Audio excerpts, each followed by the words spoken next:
Hi there, this is Britt Michaelian, and I'm sitting here with Miss Marley Majcher, the party goddess, and we are going to talk about Marley and how she started her business and when she knew she was an entrepreneur. So welcome, Miss Marley. Thank you. And I just want to hear about kind of how you knew that you were an entrepreneur, and we'll just go from there. Okay, well, I knew I was an entrepreneur when I was about 4 years old, and I decided that I wanted to make some extra cash, of course, quarters. And so I started a door-to-door shrinky-dink business. So I created so cute. These little medallions, put them on string, and went to all the neighbors and begged them to buy them.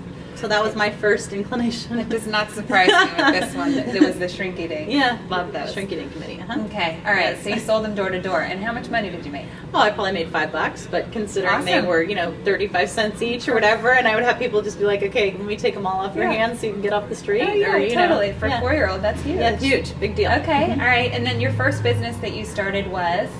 Well, I start right after my first official business, right after college. I got into the restaurant business and started in the restaurant business, and then 3 years later started a catering company, and then in 2000 completely rebranded everything to be the Party Goddess, which is a full-service catering and event planning company. So all told, I've been at it for about 17 years. Wow. Okay. Yeah. So we've got some serious experience going on. Yeah. Okay. So A lot now of wrinkles. you started your business obviously before you had kids, but if Yes. you had any kind of advice for women who were in a career and maybe left their career Sure. to start a family and then wanted to come back and start a company, Right. would you have any advice for them in terms of the types of companies that they might want to consider, or how they would go about finding the time while they're raising their kids to actually focus on their business? Sure. Well, I think there are a few things that you've got to consider. One, you've got to start with the end in mind. What is the ultimate goal? Is the ultimate goal to be the next Warren Buffett? Is the ultimate goal just to make some extra money? Is the ultimate goal to, retire and sell your company? I mean, what are you trying to get at? Right. Because if you don't start with that end in mind, you're not going to design a company that's a good fit for you. So I would say that's number one. Number two, be really realistic about how much time you have in the week to devote to your company, because it will swallow you up really fast. So if you feel like you have 20 hours a week to devote to a company, I would say really lay out your schedule and be like, on Monday I have this time to this time, and on Tuesday I have this time to this time, and then kind of, whittle it down, because you're not going to have as much time as you think, no matter what. The next thing, make sure this is really what you want to do, and that it's not just something you feel like you should do. Because as moms, we constantly feel guilty. There's always that. If you're a working mom, you think you should be staying at home.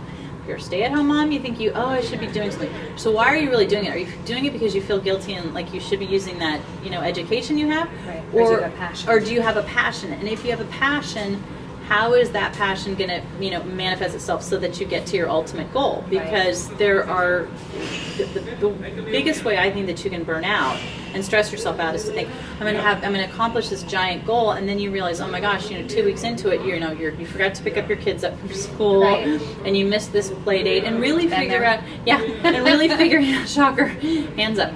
Figure out, and what are you willing to give up? Like, is it okay with you if you miss a soccer game? If it's not, then you really need to focus in on certain businesses, because certain businesses, are going to be, you have to work on weekends, and Right. some you aren't. So really make that list of deal killers Right. for you.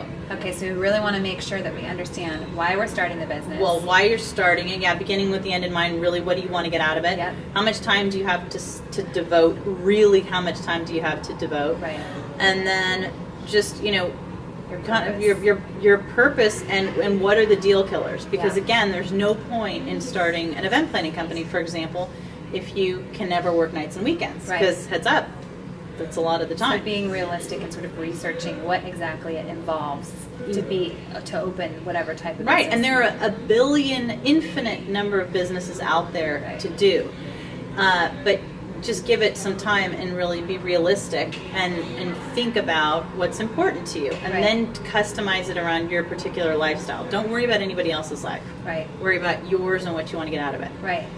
Because we want to make sure that we start a business that we actually like doing Right. 5 years down the road, or Because if you do it for the wrong reasons, or something that's not aligned with your schedule or how much you want to work or what your goals are, you're going to be fried and thrashed, and then nobody wins. Then you're unhappy, and your kids don't win, and your husband's going to leave you, and yada yada yada. Yeah. I mean, there's it totally defeats the purpose. Right, exactly. So, all right, so that's great. Well, thank you so much. You're for welcome. helping us out. Thanks for having me. Yes, definitely. This is Britt Michaelian and Marley Majcher, the Party Goddess, and thank you so much for being with us. Thank you.